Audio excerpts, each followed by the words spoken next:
This is a documentary of the building of the daVinci Water Garden. It was filmed and developed by an 8th grade student, Andrew Eaglehoff, in 2002.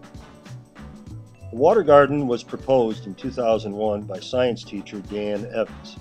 He and the students wondered how much rain runoff was going into the sewers. We quickly realized that the only runoff we had access to at the school was from the portable classrooms next to an abandoned tennis courts. The students then collaborated and designed a water garden to accept the runoff. This is a model showing the water garden built by the students. It is a 1-inch to 1-foot scale model.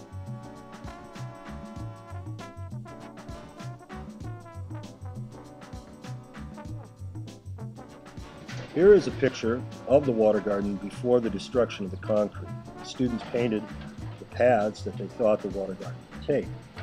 Originally, we thought we could take the concrete out of the water garden and reuse it. However, we quickly found that it had wire and rebar in it, and that made it unusable.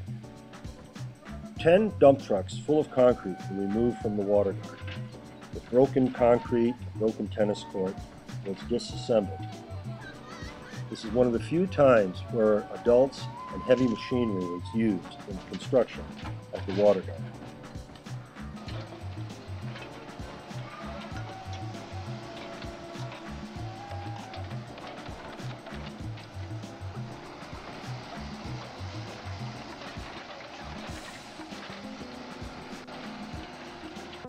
After all the rocks and concrete were removed from the garden, the students were asked to remove extra pieces of rock and material that was left from the broken concrete. Here you see students working at the end of the school year in the garden. At this point, students couldn't imagine what the garden would look like. In fact, many of them resented the fact that they had to pick up so many rocks.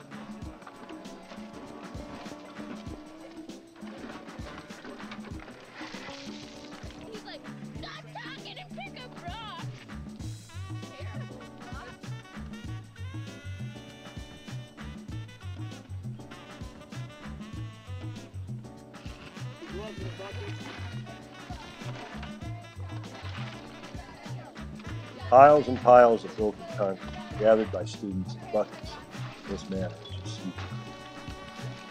This eventually was removed from the water garden. What was left was a clay base.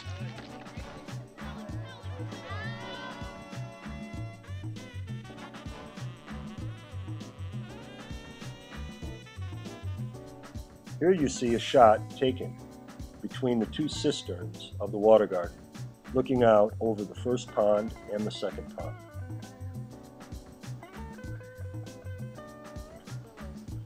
Adults were called in to supervise the direction of plants. These are two architectural landscape people who designed the plants to be placed in the water garden. Here you see the two ponds. We had 2 ponds dug. One was to be lined to hold water back, and the other would receive the overflow water via gravity into a second pond called the wetland.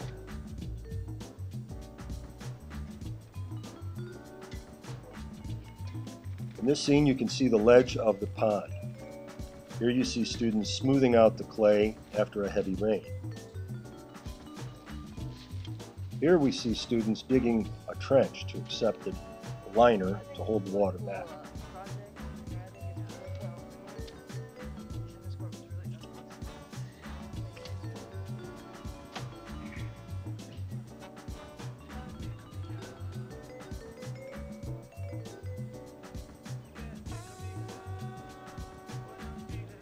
The soil inside of the water garden was primarily dead clay, so topsoil and compost was added to amend the soil.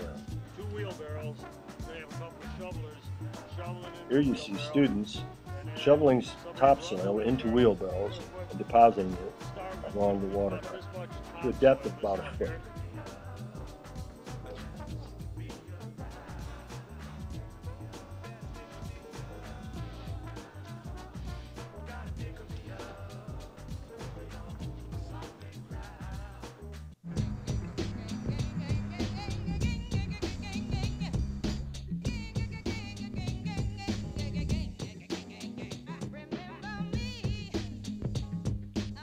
In late June, the water garden was being prepared for the liner.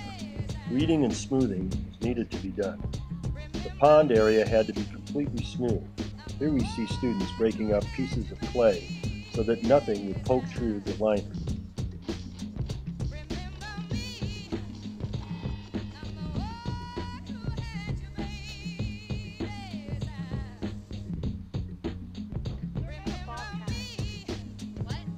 Again, we have students helping to amend the soil with more topsoil and compost. Every day during the summer, at least 4 or 5 students would show up between 9 a.m. and 12 to help in this process.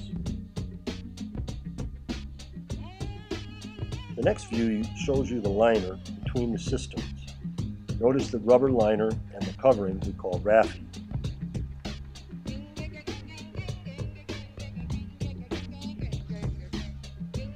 Here you see Mr. Evans setting the flow forms on the top part of the pond. Water will be pumped out of the pond up into the top flow form and circulated back into the pond. This adds oxygen to the pond and provides a very artistic viewpoint for the water garden.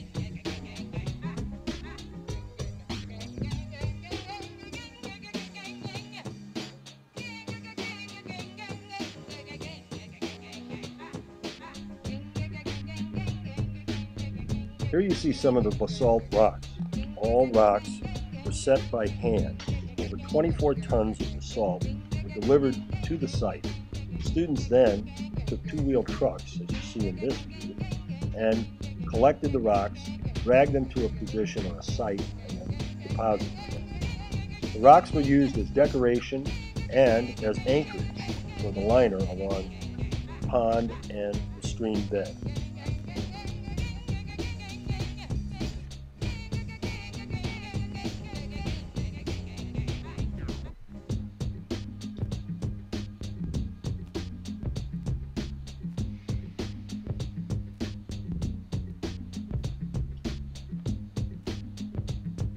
Here you can see the rocks as they hold back the liner, keeping it from falling back into the pond.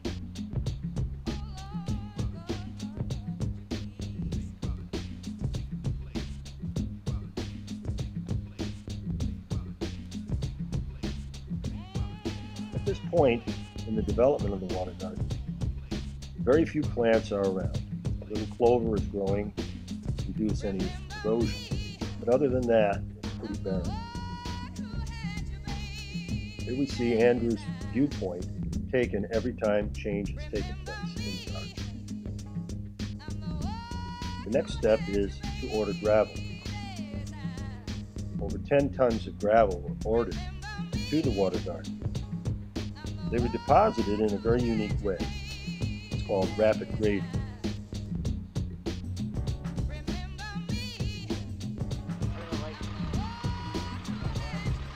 Here you see the gravel truck getting in position to deliver the gravel to the water garden.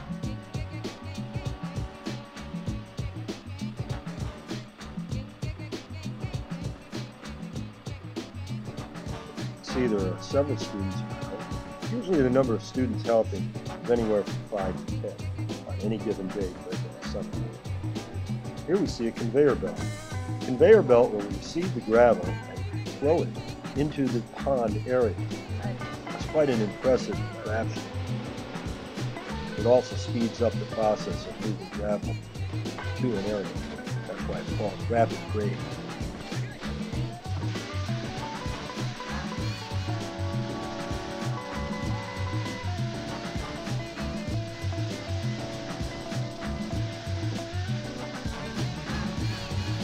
This machine is able to shoot gravel over 20 feet in the air in any given area.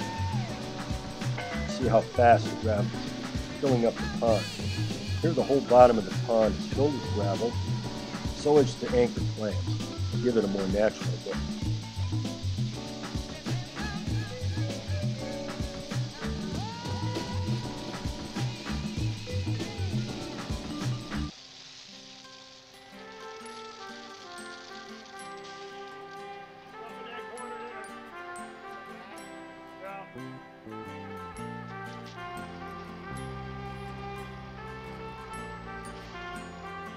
grading machine was then moved to the baying gate.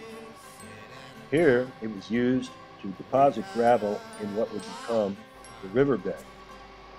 The riverbed is a small stream created to carry the excess water from the main pond.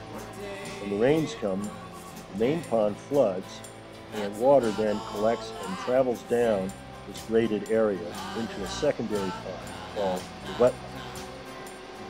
Notice how fast the gravel fills up this area.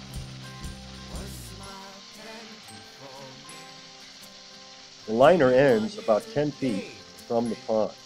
After that point, all water is deposited back into the earth. Almost 1 million gallons of rainwater will fall into this pond area. It is captured from the 4 portable classrooms and the adjacent parking lot.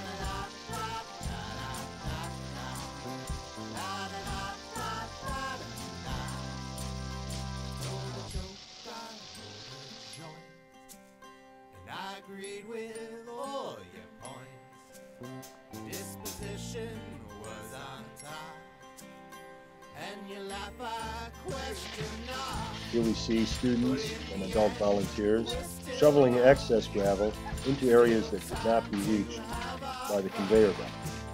Would you kindly hold my drink? I got a dance 'cause I'm the king. This area is called the beach area of the main pond. It's an area where frogs often collect and lay their eggs.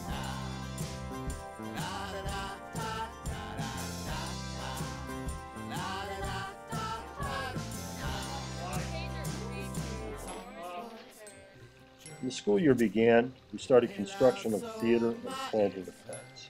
Here we see the flow forms in action. Notice how the water swirls. The pond is now containing water, but no plants have yet been planted. Again, it's pretty desolate. The students are carving out clay and setting in new stones to create a theater. This theater will be used by theater students and core teachers and other groups of students when they come to the Water Garden in the future.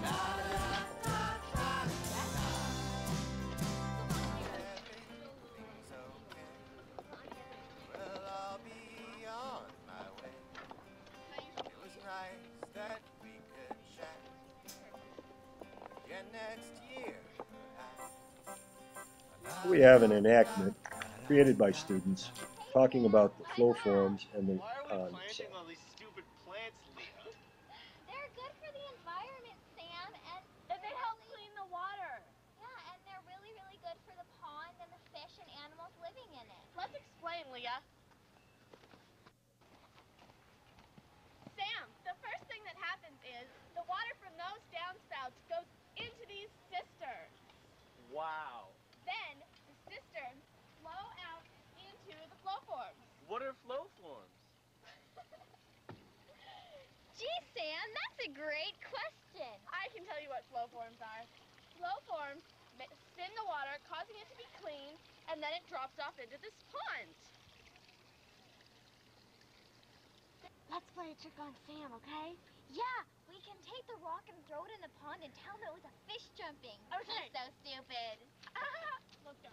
1, 2, 3. Oh my gosh! What the heck was that? That was a fish. Wasn't that big, Sam? Wow. Wow. I didn't know fish lived in the pond. They will. When they get bigger, they might look like that. Like frogs? Oh, I get it. You silly gooses. Wow, Sam sure is dumb. He sure is. Face toucher.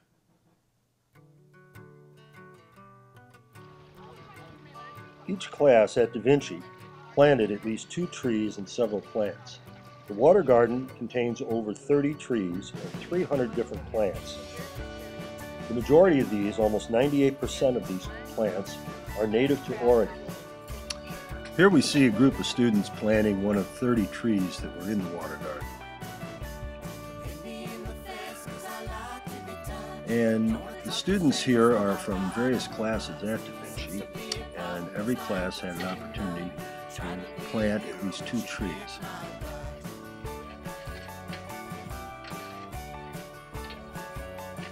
Trees were planted during the fall, and that way we didn't have to worry about watering them during the summer. Students in this scene are shown putting in quarter-minus gravel into the area of the theater. Different types of trees were selected for different areas in the water garden. There are some paper birches, there's some trees that were normally grown in fields, prairies, plus trees that were more suited for a wetland environment.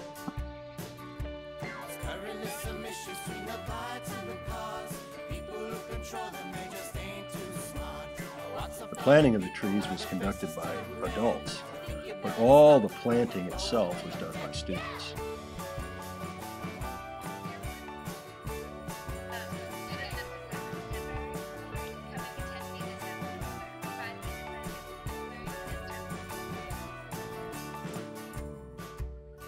This is a good shot of the size of the plants as they were first introduced into the water garden.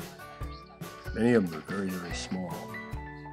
We have Oregon grape, we have Pacific willow, and students placed these according to the landscape plan.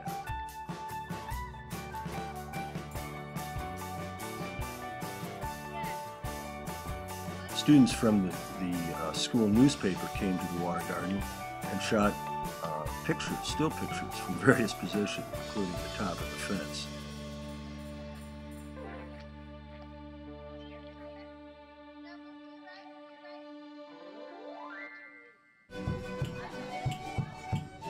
The water garden is starting to take shape now. Here a student is going down into the wetland, and he's placing several plants in a position. Now, when you see the water garden 10 years later, it's hard to believe that these plants were that small at one time.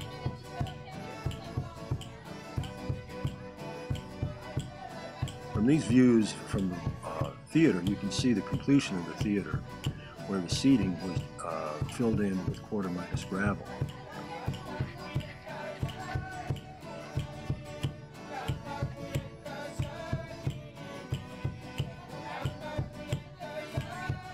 The water garden collects rainwater from the adjacent buildings and parking lot.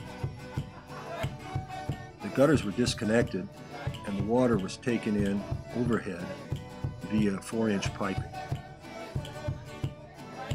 The water mainly goes into the large pond and then overflows and forms a stream, which flows down into a second low area we call the wetland. Here we see water coming from the parking lot into the garden. Notice how small the plants are in this area. Eventually these plants will grow and drive their roots down into the soil, and the water will not just puddle and collect on the surface. It will seep into the earth quickly. This is a shot of the stream bed, and there you see the second pond, or what we call the wetland.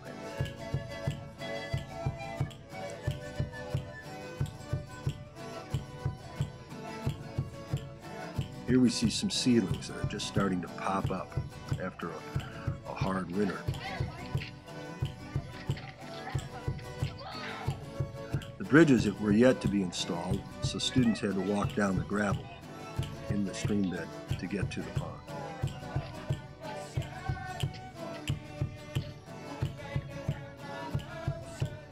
We use the water garden in all types of weather.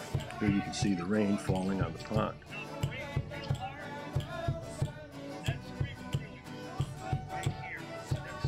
Here Mr. Evans is pointing to an area where water has come out into the field adjacent to the pond. This flooding occurred only 3 times in the first year of the water garden. After that, the plants had driven their roots deep into the soil, and there was never again any flooding outside of the garden.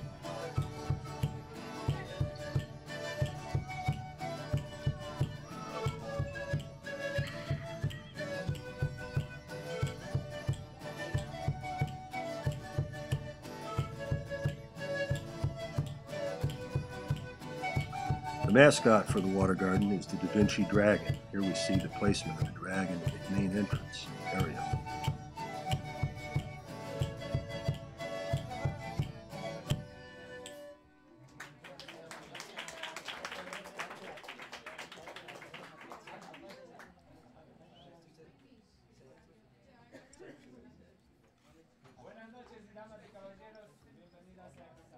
Here we see the completion of the first planting of the Water Garden.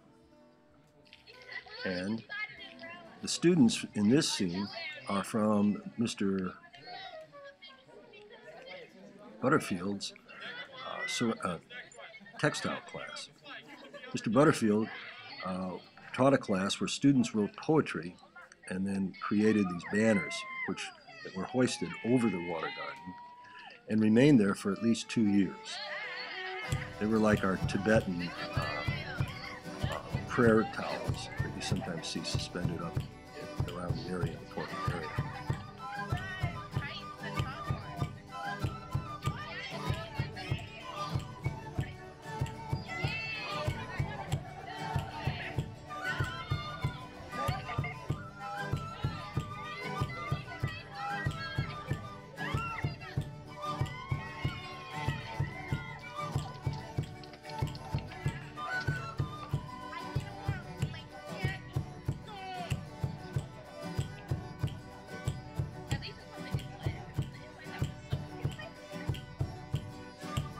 Here we see the first flowers that crop up every spring.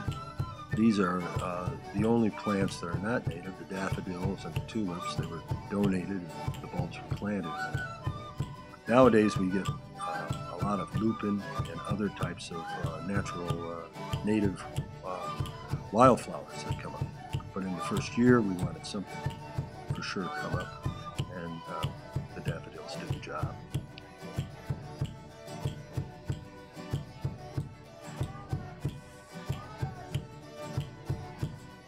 Water Garden Pond is the home of fish and Pacific green tree frogs.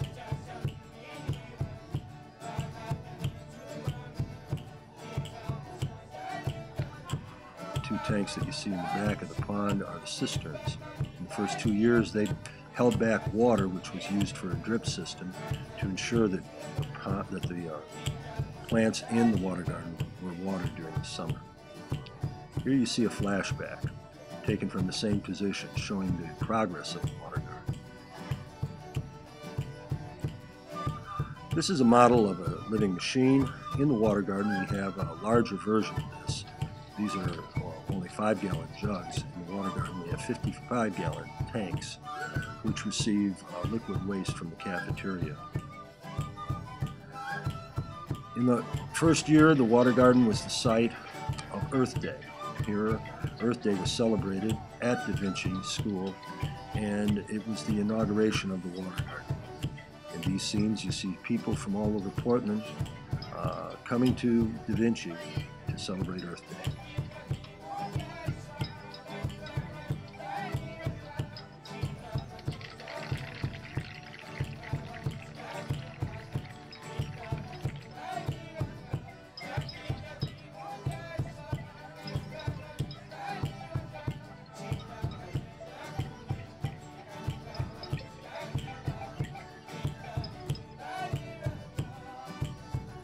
Finally, in this scene you see the spawning of goldfish. Goldfish in this scene are chasing each other and rubbing their bodies against each other to stimulate mating. This is kind of a fascinating event that occurs in the springtime in the Water Garden. Those goldfish were introduced the year of the opening of the Water Garden, and they remained populating the Water Garden itself. There's also a chorus of spring Pacific green tree frogs here in April.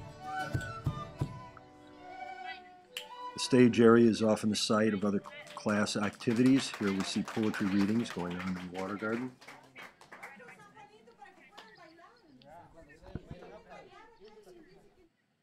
And this is the first spring growth that occurred in the Water Garden after the first planting in 2003.